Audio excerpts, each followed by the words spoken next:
امام ابو حنیفہ نے صحابہ کرام کا زمانہ پایا ہے.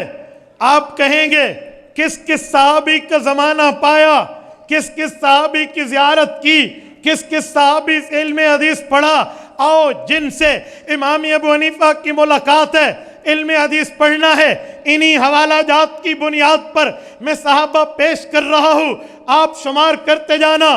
حضور پاک علیہ السلام کے صحابی حضرت انس ابن مالک رضی اللہ عنہ ہیں, یہ امام ابو حنیفہ کے استاذ ہیں. پیغمبر کے صحابی حضرت عبداللہ ابن ابی حبیبہ رضی اللہ عنہ ہیں, امام ابو حنیفہ کے استاذ ہیں. پیغمبر کے صحابی حضرت عبداللہ ابن انیس رضی اللہ عنہ ہیں, امام ابو حنیفہ کے استاذ ہیں. پیغمبر کے صحابی عبداللہ ابن حارث ابن جزء الزبیدی رضی اللہ عنہ ہیں, امام ابو حنیفہ کے استاذ ہیں. پیغمبر کے صحابی حضرت صدی ابن عجلان رضی اللہ عنہ ہیں, امام ابو حنیفہ کے استاذ ہیں. پیغمبر کے صحابی حضرت ابو طفیل عامر بن واقلہ المکی رضی اللہ عنہ ہیں, امام صاحب کے استاذ ہیں. پیغمبر کے صحابی حضرت سہل بن سعد الساعدی المدنی الانصاری رضی اللہ عنہ ہیں, امام ابو حنیفہ کے استاذ ہیں. پیغمبر کے صحابی حضرت ابو امامہ باہلی الشامیت دمشقی رضی اللہ عنہ ہیں,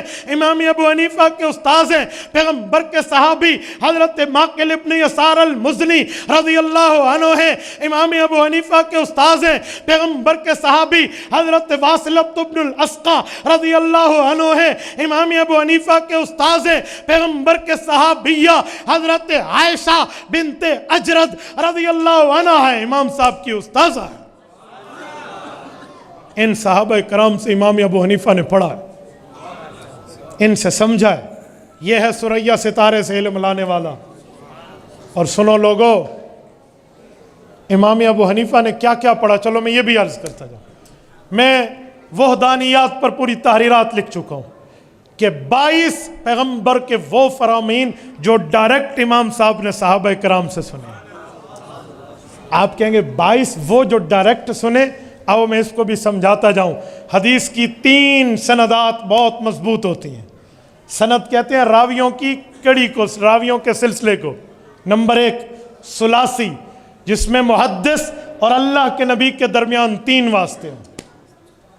نمبر 2 ثنائی, محدث اور اللہ کے نبی کے درمیان 2 واسطے ہیں, یہ اس سے اوپر ہے. نمبر 3 وحدانی احادی, محدث اور اللہ کے نبی کے درمیان 1 صحابی کا واسطہ ہو. یہ سلسلۃ الذہب فی ہذہ الامہ, اس امت میں سب سے بڑی مضبوط سند ہے. کھولیے صحیح بخاری, 9082 حدیثیں ہیں, لیکن ثلاثیات کل 22 ہیں, وہ بھی 21 امام ابو حنیفہ کے شاگردوں کے واسطے سے.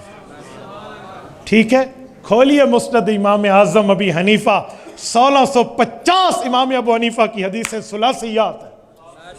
میں حیران ہوں, 22 کی بات کرتے ہو, 1650 حدیثیں امام ابو حنیفہ کی. جامع المسانید للخوارزمی اٹھا لیں, امام صاحب کے پاس جہاں امام بخاری کو 22 ملی ہیں, وہاں امام ابو حنیفہ کو 1650 حدیثیں ملی. اور سنائی روایتیں, محدث اور اللہ کے نبی کے درمیان 2 واسطے ہو. بخاری, مسلم, ابو داؤد, ترمذی, نسائی, ابن ماجہ, مسند امام, مسند ابی عوانہ, مسند خزیمہ, اور تمام مسندات, مسند احمد, مستدرک حاکم, کوئی حدیث کی کتاب اٹھا لو, سنائی روایت نہیں ہے. امام ابو حنیفہ کے پاس 506 روایتیں سنائی ہیں. اور احادی, جب سنائی نہیں ہے تو احادی امت میں کہاں ہوگی. محدث اور اللہ کے نبی کے درمیان 1 واسطہ, امام ابو حنیفہ کے پاس احادی 22 ہیں. امام صاحب رحمہ, او میں 1-2 پڑھ کے سنائے بھی دیتا ہوں آپ کی خدمت میں, ورنہ میرے پورے چینل پہ یہ 22 کی 22 اپلوڈڈ ہے. توجہ رکھنا. حضرت امام صاحب فرماتے ہیں, رأیت انس یصلی فی مسجد الکوفہ, میں نے پیغمبر کے صحابی حضرت انس ابن مالک رضی اللہ عنہ کی زیارت کی ہے. وَهُوَ يُصَلِّي فِي مَسْجِدِ الْكُوفَةِ, وہ مسجد, جامع مسجد کوفہ, کوفہ کے شہر کی بڑی مرکزی جامع مسجد میں نماز ادا فرما رہے تھے. حنفیوں مبارک کو, تمہیں تمہاری نماز کوئی لکھی ہوئی نہیں, امام ابو حنیفہ نے صحابہ کو دیکھ کر پڑھی ہے. آگے چلو. امام صاحب فرماتے ہیں رأیتہ و سمعتہ، میں نے اس کی زیارت بھی کی ہے اور اس سے حدیث بھی سنی ہے.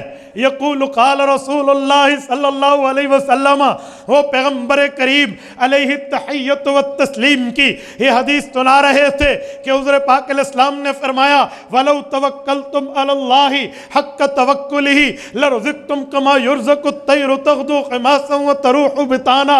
اے لوگو، اللہ پر بھروسہ، اللہ پہ توکل سیکھنا ہو اور دلائل کے ساتھ پرندوں کو کبھی غور پہ دیکھ لو، کیونکہ پرندہ اللہ پہ وہ توکل رکھتا ہے جو باقیوں میں بہت کم ہے. کہا جی وہ کیسے؟ کہا جی صبح جب اپنے گھونسلے سے اڑتا ہے خالی پیٹ ہوتا ہے، جاب لیس ہے، کوئی نوکری بھی نہیں ہے، لیکن جب واپس آتا ہے اپنے لیے بھی لاتا ہے، بچوں کے لیے بھی لاتا ہے.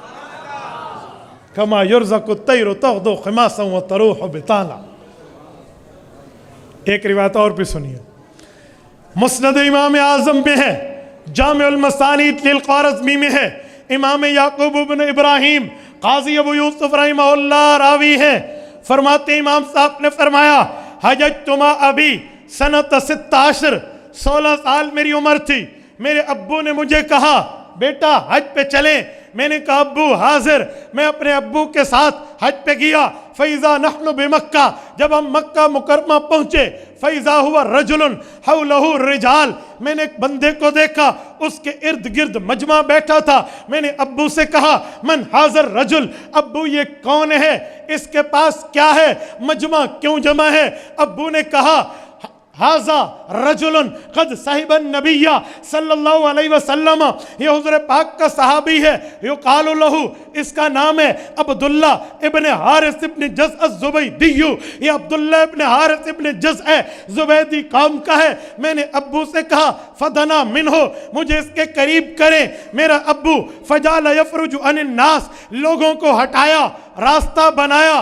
حتی دنوت منہ، میں اس صحابی کے قریب کیا. سمعتہ ورأیتہ، میں نے اس سے حدیث سنی، اس کی زیارت کی. رویتن بھی تابع بنا، دیکھ کر روایتاً بھی تابع بنا، حدیث سن کر. یقول قال رسول اللہ صلی اللہ علیہ وسلم، وہ صحابی حضور پاک کا وہ فرمان سنا رہے تھے جو اس کی آنکھوں نے حضور کو فرماتے دیکھا، اس کے کانوں نے یہ فرمان سن کے یاد کیا.